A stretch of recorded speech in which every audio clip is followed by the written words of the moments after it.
Shemuel Alef, chapter 28. In due time the Philistine assembled their armies for war against Israel. Akhish told David, "You know, of course, that you and your men will join me in the army in battle." David answered Akhish, "I see that you already know what your servant will do." Akhish said to David, "For that answer I am making you my personal bodyguard for life." Now Shemuel was dead. All Israel had mourned him and buried him in his city, Ramah. Also Sha'ul had expelled from the land those who tell the future by communicating with the dead or with a demonic spirit.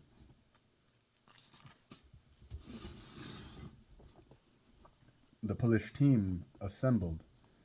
Then they went and pitched camp at Shunem, while Sha'ul gathered all Israel together and pitched camp at Gilboa. When Sha'ul saw the army of the Philistine, he became afraid. It struck terror in his heart. But when he consulted Adonai, Adonai didn't answer him, not by dreams, not by Urim, and not by prophets.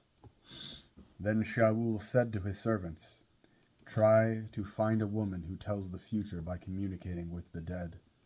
I want to go and consult with her."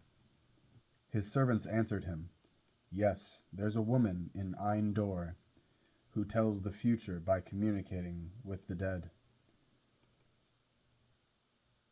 So Sha'ul disguised himself by wearing different clothing, went with 2 men, came to the woman by night and said, "Tell me the future, please.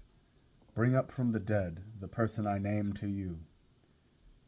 The woman answered, "Here, you know what Sha'ul did, how he expelled from the land those who tell the future by communicating with the dead or with a demonic spirit. Why are you trying to entrap me into causing my own death?" But Sha'ul swore to her by Adonai, "As Adonai lives, you will not be punished for doing this." Then the woman asked, "Whom should I bring up for you?"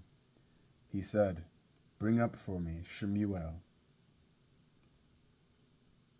When the woman saw Shemuel, she let out a shriek. Then the woman said to Sha'ul, "Why have you deceived me? You yourself are Sha'ul."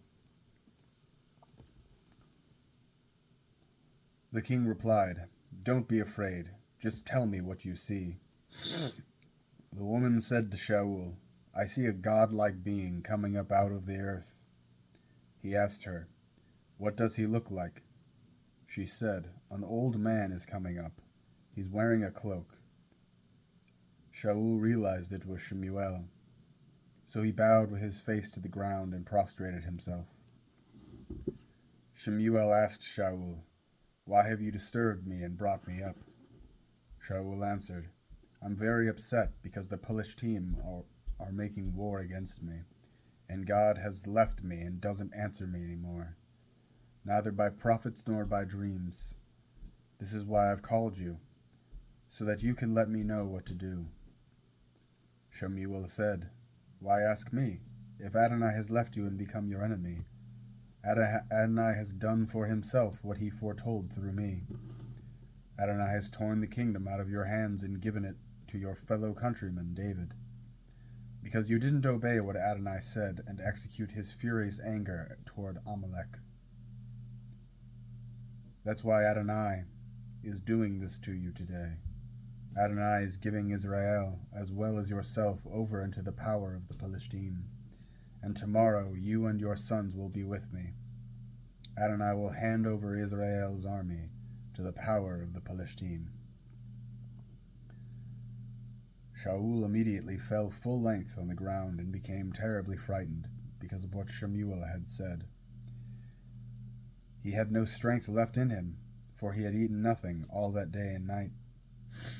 The woman approached Sha'ul, saw that he was panic-stricken, and said to him, "Here, your servant listened to what you said. I put my life in my hands and did what you requested me to do. Now, therefore, please, you listen to what your servant says. Let me put a little food in front of you, then eat, so you will have some strength when you go on your way. But he refused and said, I won't eat. Then his servants, together with the woman, urged him, and he heeded what they said. He got up off the ground and sat on the bed. The woman had a fattened calf in the house. She hurried to slaughter it. Then she took flour, kneaded it, and baked matzah with it. She served it to Sha'ul and his servants, and they ate. Afterwards they got up, and they went away that night.